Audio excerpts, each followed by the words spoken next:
Police in London, Ontario spoke today for the first time about sexual assault charges laid against 5 former members of Canada's 2018 World Junior Hockey team.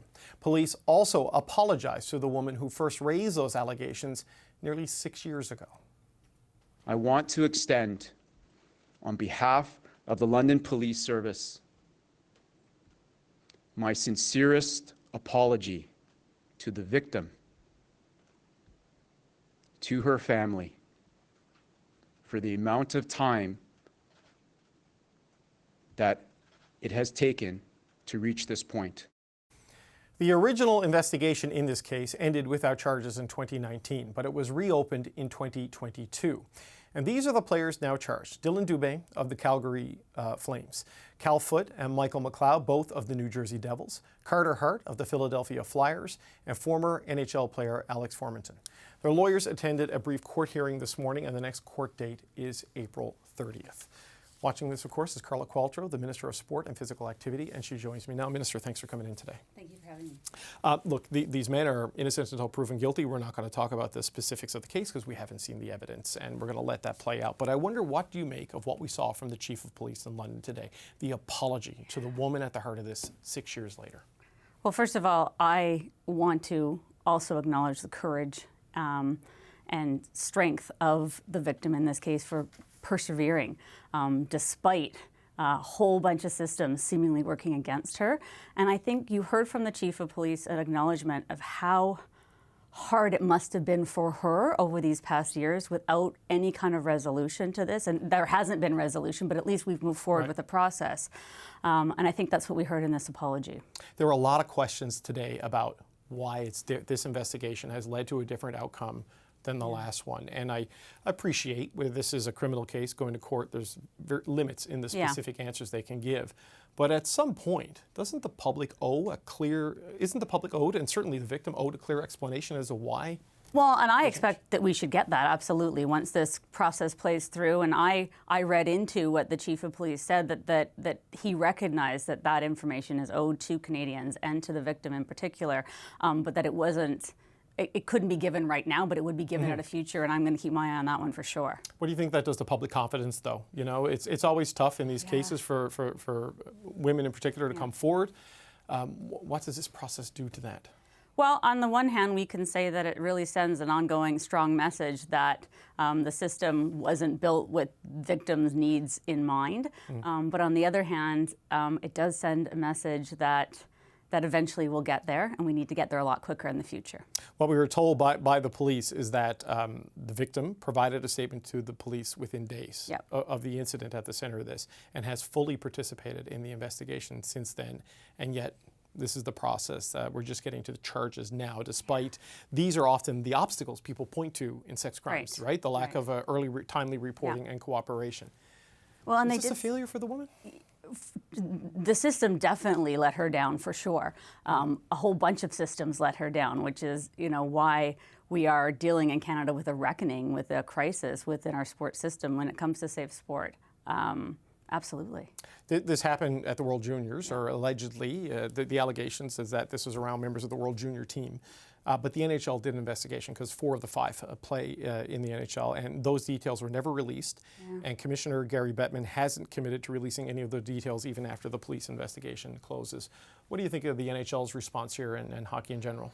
Well, I think it's unfortunate that the NHL didn't take the opportunity to send a clear message that this kind of behavior wouldn't be tolerated within their system.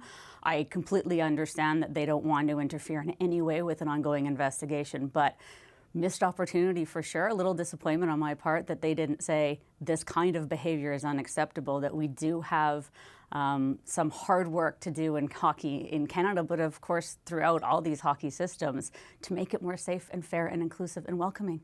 So on that, you've said there's a safe sport crisis in Canada.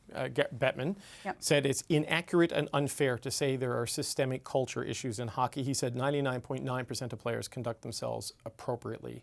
What's your response to what the commissioner had to say about hockey? I disagree.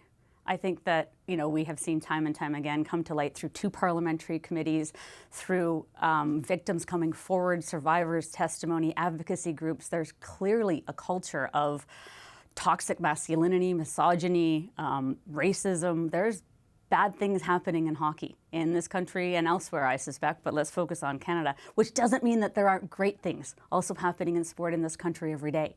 But that doesn't excuse the fact that there are bad things happening as well. We don't know where this criminal case is going to go. Yeah. But we do know the concerns about the process and what have been described failures that led to here. Can some good come out of this? Do you think other police forces can learn from the situation in London? Do you think other victims might gain comfort from the fact that it led to charges? Is there a positive that can come out of something that's been Yeah, negative? I hope so. Certainly, that's what I think we can make sure we highlight, is reassuring victims that we will be there for them, that the system will ultimately be there. We don't know what the outcome will be, as you said, but I think the point is that we all need to look at our systems and we need to do better because we haven't done enough. On another topic, we spoke to Alberta Premier Danielle Smith earlier in the show, and your government is very critical of the gender policy she outlined last week. Aside from the education and the health components of that, there is a sport component to that, to restrict trans athletes from playing in the sport of the gender they transition to, but to talk about setting up co-ed divisions. What's your thought on that, and is something like that practical in its ability to be set up? Well, first of all, David, I have some very strong opinions on this as a human rights lawyer. I think trans rights are human rights. I think that any trans guidelines that are put in place in any sport have to be rights respecting, have to be based in evidence, and have to be sport specific. And nothing that the government of Alberta has said around sport leads me to think that that's what would happen, right? You can't make a blanket exclusion of a whole group of people who historically have been marginalized and targeted by discriminatory practices and policies without digging in. There's complexity to this for sure, and categorization absolutely a part of sport, but not a license to discriminate, which I think this does. So how do you approach it? Because, for example, the Olympics, as I understand it, they have very clear designations on who's a man and who's a woman and who can compete in a particular sport. How do you manage this at an amateur student level and even at the elite level? Yeah, so I think there's two different issues there. There's the sport participation side of this. I'm talking about young kids who are playing sport, where we want to make sure everybody's welcome and included and everybody finds himself a place in the sport system. And then there's high performance sport, which in Canada and around the world has a layer of domestic rules and a layer of international regs and rules, and that's where the Olympics or an international federation. You might have a sport organization in Canada that has one approach to trans inclusion, but their governing international federation has a different approach, and that makes it super complicated. But as I said, all the reading I've done, all the evidence that I've seen is it has to be sport specific. So can you provide the safety through other types of categorization, weight classes, age classes, respecting people's rights? How can you minimally impair somebody's rights? Will it be a different approach to a sport that is a swimming than a weightlifting? Like, you just can't blanket exclude people. Right. So I mean, you see the examples out there, or that someone got, transitions and they suddenly are on a university team taking up a space or getting a scholarship. Like, there's scarcity creates conflict. So how do you navigate this how do you balance all of those things going carefully, forward? I would say. And just because it's complicated doesn't mean we don't have an obligation to people to figure it out.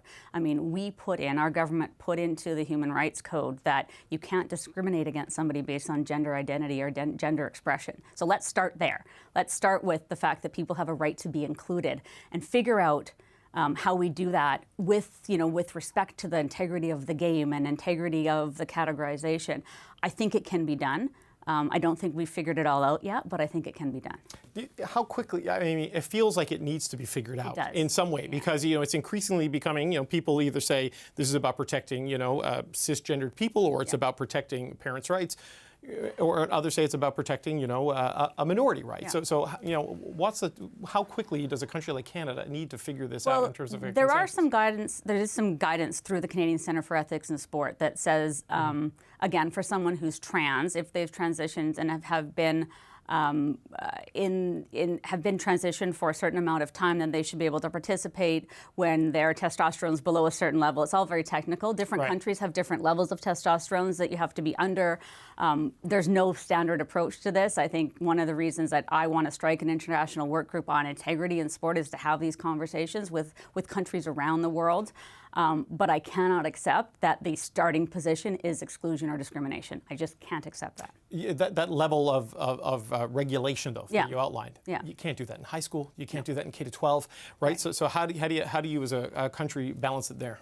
Well, I think that's why we make a differentiation between sport participation, where the goals would be more inclusion, more fairness from a not leaving people out point of view, than a high-performance, competitive, elite sport context where there might need to be more rigor to the actual regulatory side of this. But again, as a starting point, every single kid deserves to have a welcoming, inclusive experience in sport in this country, full stop. And we got to figure that out for them.